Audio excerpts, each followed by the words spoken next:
El 17 de noviembre de 2019, un reporte oficial del gobierno de China advertía sobre la detección de una nueva y extraña enfermedad pulmonar. La noticia llegó a todo el mundo. Semanas después, las muertes comenzaron a suceder. Las medidas de seguridad llegaron tarde y el virus se extendió paulatinamente al resto del globo. Nadie imaginaba que se desarrollaría una pandemia de escala mundial en pleno siglo XXI. A más de un año del inicio de la cuarentena en México, podemos observar los problemas que han derivado del aislamiento social. Los más tendenciosos apuntan a un deterioro considerable de la salud emocional y mental de las personas, así como los inconvenientes que presentan las relaciones familiares al interior del hogar, las cuales han recrudecido ante el escenario de aislamiento. Sin embargo, los efectos más negativos han hecho mella sobre la economía de las familias. Las personas necesitan salir a trabajar para obtener los medios que les permitan sustentar su vida. Es un derecho, y ante la enorme inactividad de la economía nacional, muchos lo han perdido. Aquí se reúnen entre unas 500 y 600 personas, y hasta más, a veces que llegan hasta ver 1000 personas aquí. La situación de coronavirus nos vino a pegar desde marzo. Marzo no ha habido un trabajo así que digamos es constante. Muchas veces, pues ahorita con esto pues, se ha cerrado toda la fuente de trabajo, se ha cerrado todas las casas de materiales no están abriendo. Pues ya ahorita nosotros estamos viendo de qué manera hacerle para poder pues subsistir, ¿no? En enero de 2021, el INEGI publicó los resultados del Censo de Población y Vivienda realizado en enero de 2021. Según las cifras, en México habitan más de 126 millones de personas, de las cuales más de 64 millones son mujeres, lo que representa el 51.2% de la población. Dentro de la población económicamente activa, se contabilizan más de 78 millones de personas con un empleo, siendo ocupado en un 51.4% por hombres. El problema es que a raíz de la pandemia, más de 12 millones de mexicanos han perdido su empleo, y más de la mitad de estas cifras son mujeres. De acuerdo con la Encuesta Nacional de Ocupación y Empleo, al menos 31 millones de personas se dedican a la economía informal, sin un salario fijo ni prestaciones o seguridad social.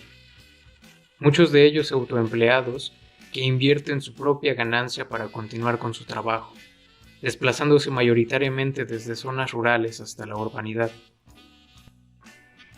El desempleo y la precariedad de los salarios que las empresas pagan a sus empleados ha repercutido gravemente en la economía de las personas.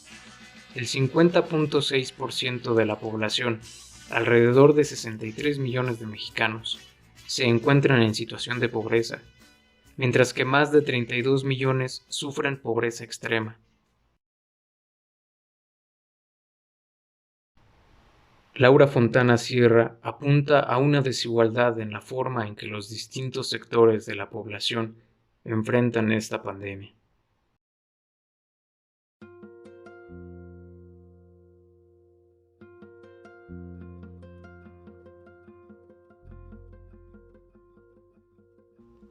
Ante el auge del llamado home office o trabajo en casa, muchos trabajadores pudieron conservar sus empleos. Quienes no poseían las herramientas no pudieron continuar.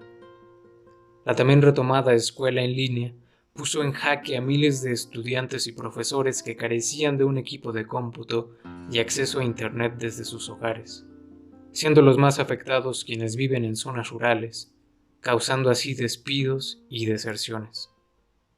No hay los medios para tener las clases virtuales. El gobierno ha dicho aprende en casa, pero sabemos que en las comunidades no hay los suficientes elementos, los recursos para que se desenvuelvan. Hoy los niños celtales de este estado están sin clases desde marzo del 2020 hasta la fecha. Como padres de familia y como maestros también estamos muy preocupados en el sentido de que nuestros niños alumnos no están aprendiendo. Está muy difícil pues, para mí porque la verdad es como que fuera yo maestra aquí enseñando a mis hijos. Y hay materias donde no las sé y de verdad que molestando a mis vecinos, preguntando cómo es, porque a veces nuestros vecinos saben también, pues entienden cómo es. Me gustaría que mis hijos salgan adelante, eso es lo que ha sido mi preocupación en estos días. Veo que no tenemos un teléfono ese de pantalla, no la tenemos. Y no tenemos internet, ¿cómo para comunicar? No hay pues cómo. Ahorita los maestros veo que dejan tarea por medio de ese de WhatsApp. No lo tenemos, entonces ¿cómo para ayudar a mis hijos? Ahora no hay cómo. De la misma forma, se estima que 92 millones de mexicanos están afiliados a una institución de salud, pública o privada, lo que quiere decir que al menos 34 millones no tienen ninguna garantía de acceso al sector salud. Esto vulnera la seguridad de las personas ante la situación que el COVID-19 ha impuesto en nuestro territorio. Pero eso no es todo. La totalidad de los servicios públicos han ignorado a la población en situación de calle desde mucho antes de que la pandemia se estableciera en México. Al menos 14 millones de personas no poseen una vivienda, tampoco poseen un trabajo. Recorren las calles de las ciudades buscando algo con qué alimentarse, donde cubrirse del intenso calor, del frío, de la lluvia e incluso de las malas intenciones de la gente. En fin, intentan resguardar su vida en una situación de total precariedad, de los peligros cotidianos y principalmente en nuestros días, del peligro sanitario por la pandemia. La soledad es muy triste. El tenerlo todo y no tener nada es muy duro. La materia no es todo en la vida. Para mí, por lo que yo fui tan maestro, para mí es más importante esto, los sentimientos. Nunca fui un ser repulsivo. Siempre la gente me vio y me recibió con sonrisa. Nunca recibí desgajos. Y estoy harto de cansar repulsivo.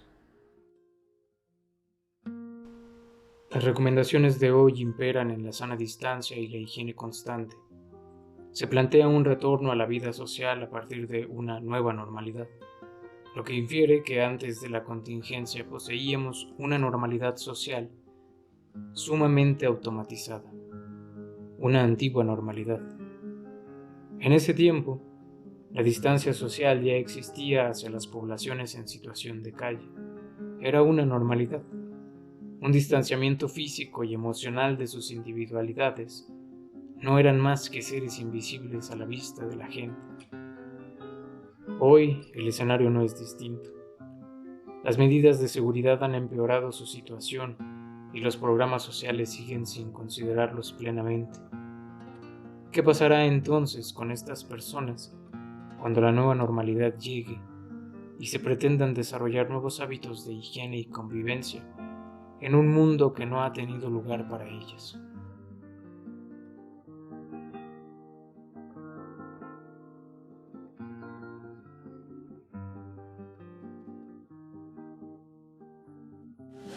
¿Sabes hace cuánto tiempo no me sentaba en una mesa? O sea, yo normalmente compro mi comida mucho tiempo, pero normalmente nunca me siento en la mesa porque la gente empieza con el brinco. Pero no lo hago porque me sienta como retraído, sino simplemente para que ellos disfruten su comida y coman en paz. Yo sigo mi camino con mi bandeja y por ahí me siento en un parque, o en una alcantarilla. ¿Qué dice la gente? La gente no, o sea, la gente verbalmente no dice nada. La gente dice todo expresivamente. Porque su cara es un paisaje cuando me ven. Pero ¿sabes cuándo cambia el paisaje, loco? Cuando les hablo. Hay gente que ha llorado. Y hay gente que está en lo más sucio de lo que estoy ahora, loco.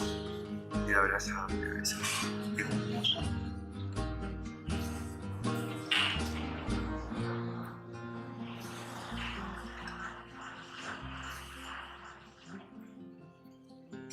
vida.